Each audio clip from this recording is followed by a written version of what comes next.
Janë kthyer në vizitorët më besnik të këtij bregu në liçenin e Shkodrës. Në shoqërinë e njëri tjetrit, ato kalojnë disa orë larg zhurmës së qytetit dhe rutinës së përditshme. Për këtë të moshuar, sezoni plazhit ka nisur që në mars e përfundon në muajin nëntor. Ata nuk presin vapen përvluese të korrikut apo gushtit, për ta rrezet e pranverës janë pikërisht ajo që ju duhet. Ky vend është ideali, ndërsa kujdesi për mbajtjen pastër kësaj hapësire nga ana tyre nuk mungon. Kë kena fillu plazhin, po i na mësu i këtë vend. Kena kënaqësi, e kalojmë paraditet mirë. Si e shihni vetë, pastërtia është, ujë i mirë.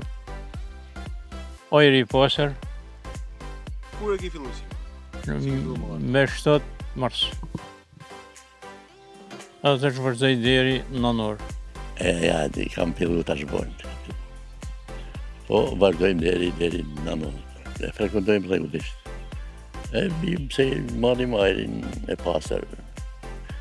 E rrezet e diellit. Edhe gjemi qetësi absolute si thonë asaj. Mjafton një rrezë dielli, një radio e vogël për nostalgji dhe një shok për ndar bisedat. Për ta, plazhi i liçenit nuk është thjesht një vend, por një hapësirë që u mban shpirtin e ri.